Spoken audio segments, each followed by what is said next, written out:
Assalamualaikum warahmatullahi wabarakatuh. Alhamdulillahirabbil alamin wassalatu wassalamu ala nabiyyina Muhammad sallallahu alaihi wasallam wa ala alihi wa ashabihi ajma'in. Kaum muslimin dan muslimat, saudara-saudara sebangsa dan setanah air dimanapun Anda berada yang dirahmati Allah Subhanahu wa ta'ala. Alhamdulillah, kita sudah sampai pada usia 79 tahun kemerdekaan bangsa Indonesia yang kita cintai ini. Mudah-mudahan dengan semangat kemerdekaan tahun ini menambah kemakmuran, keadilan, kejayaan, dan kemajuan bagi bangsa dan seluruh rakyat Indonesia. Namun perayaan HUT tahun ini sedikit diwarnai oleh polemik perlepasan hijab paskibraka putri pada saat pengukuhan bersama Bapak Presiden Joko Widodo. Meskipun Kepala Badan Pembina Ideologi Pancasila sudah mengklarifikasi, meminta maaf dan mengizinkan kembali paskibraka putri ini untuk mengenakan hijab pada saat perayaan HUT, namun hal ini harus menjadi catatan penting bagi kita semuanya selaku rakyat Indonesia. Karena setelah beredarnya berita tentang perlepasan hijab pada saat pengukuhan tersebut, banyak sekali kritikan dan masukan dari tokoh-tokoh politik kita, tokoh-tokoh muslim kita, kiai dan para ulama, serta para netizen Indonesia yang memberikan masukan dan komentar terhadap masalah ini. Maka dalam menyikapi hal tersebut, pada kesempatan ini kami ingin menyampaikan beberapa hal agar kejadian seperti ini tidak terulang pada tahun-tahun berikutnya. Sidang jemaah yang dirahmati Allah Subhanahu wa ta'ala, yang pertama, marilah kita memahami dan memaknai kemerdekaan Indonesia ini dengan seluas-luasnya.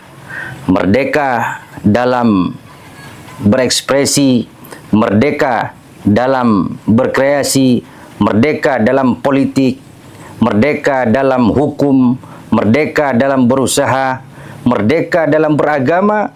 Namun kemerdekaan dan kebebasan ini masih dalam ruang lingkup nilai-nilai Pancasila dan Bhinneka Tunggal Ika. Kalau ada pelarangan ataupun edaran ataupun apapun bentuknya yang membatasi rakyat Indonesia yang bersifat privasi dan hak asasi, maka ini justru jauh daripada nilai-nilai kemerdekaan itu sendiri.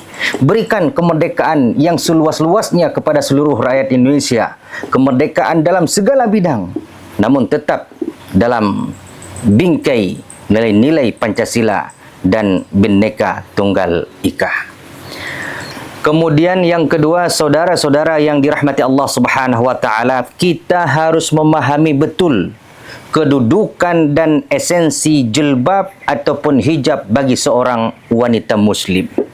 Jadi hijab ini bukan simbol agama Islam. Hijab ini bukan simbolis saja. Hijab ini bukan sekedar kain yang menutup kepala.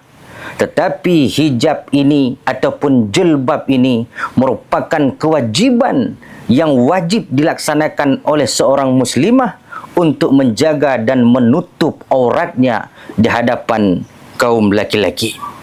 Jadi ketika ada nuansa pelarangan hijab dalam berbagai bentuk ataupun dalam keadaan apapun, maka itu sama analoginya melarang orang salat, melarang orang puasa, melarang orang melaksanakan kewajiban agamanya dengan mengedepankan tugas-tugas duniawi semata. Sehingga ketika berita ini muncul, maka menimbulkan berbagai kritikan yang begitu tajam dari tokoh-tokoh kita, karena ini berkaitan dengan fardhu ain dan kewajiban ajaran agama yang sudah dijamin oleh negara kita. Sidang jemaah yang dirahmati Allah Subhanahu wa taala. Yang ketiga yang wajib kita maklumi juga dalam hal ini adalah jangan sampai ada persepsi di tengah-tengah bangsa ini hijab tersebut merupakan penghalang ataupun penghambat bagi seorang wanita muslimah untuk bekerja, berkarir ataupun ikut andil dalam membangun negeri ini. Jadi kalau hijab ini dianggap ini bisa menghalangi seorang perempuan, bisa menghambat kemajuan dan kreativitas seorang muslimah, ini pemahaman yang sangat keliru ini. Jadi coba kita keluarkan kesesatan jalur pikiran seperti ini. Jangan sampai pandangan kita selaku rakyat Indonesia yang mayoritasnya adalah penduduknya beragama Islam menganggap hijab ini hanya sekedar aksesoris saja, tetapi lebih dari itu semua, selain melindungi diri seorang muslimah, dia juga tidak pernah menjadi rintangan untuk kemajuan wanita muslimah ikut andil dalam membangun negeri ini. Kemudian yang keempat, saudara-saudara yang dirahmati Allah Subhanahu wa taala, perlu juga kita maklumi bersama, semenjak beberapa dekade sebelumnya ada isu yang namanya emansipasi wanita, ataupun dalam bahasa Arab itu disebut dengan tahrirul mar'ah. Jadi persepsi emansipasi wanita dalam dunia barat, mereka menganggap ajaran agama itu mengekang kebebasan perempuan. Jadi perlu dibebaskan daripada belenggu-belenggu ajaran agama yang membatasi ruang gerak wanita mereka. Jadi sehingga kita melihat kenyataan dan fakta pada hari ini, wanita-wanita di dunia barat dengan gerakan emansipasi wanita yang sesat ini begitu hina dan begitu sangat menyayangkan. Kita melihat kondisi wanita-wanita barat dijadikan sebagai bahan komoditi, dieksploitasi untuk kepentingan-kepentingan bisnis dan keuntungan duniawi semata. Namun, emansipasi wanita dalam perspektif kita Islam justru sebaliknya.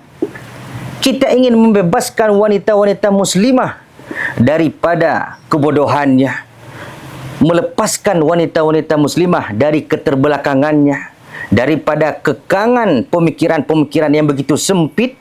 Emansipasi wanita memberikan ruang gerak yang seluas-luasnya bagi wanita muslimah, namun tetap dalam batasan-batasan bingkai syariat, sehingga tidak ada wanita muslimah itu yang menjadi petinju sebagaimana dunia barat ada petinju wanitanya.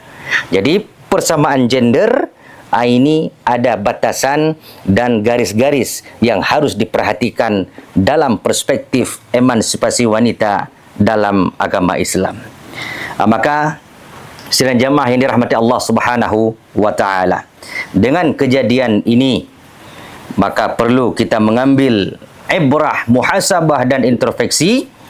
Semoga ke depannya Badan Pembina Ideologi Pancasila waspada dan hati-hati mempertimbangkan segala hal ketika mengeluarkan edaran ataupun aturan. Jangan sampai menyentuh isu-isu sara yang melukai nilai-nilai Pancasila dan kebinekaan kita.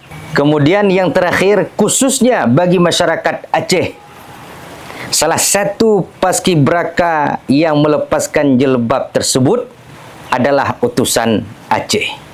Jadi saya melihatnya ini adalah sebagai sesuatu yang positif. Dengan adanya kejadian ini, rakyat Aceh terbangun. Para ulama kita, para tokoh kita tersentak semuanya. Nilai positifnya adalah ternyata tokoh-tokoh Aceh, para pemangku-pemangku jabatan di Aceh ini, mereka masih sadar akan kekhususan Aceh ini dalam melaksanakan syariat Islam yang kafah. Sehingga sidang jamaah ini rahmati Allah Subhanahu wa taala, kejadian ini sedikit saja melenceng daripada nilai-nilai syariah, langsung masyarakat Aceh bergerak dengan nuansa memberikan saran, kritikan tajam, jangan sampai kekhususan Aceh dimarginalkan ataupun diabaikan pada tingkat nasional. Selamat Hari Ulang Tahun Kemerdekaan Republik Indonesia yang ke-79. Kita doakan kepada Allah Subhanahu wa taala bangsa Indonesia ke depan menjadi bangsa baldatun thayyibatun wa rabbul ghafur. Assalamualaikum warahmatullahi wabarakatuh.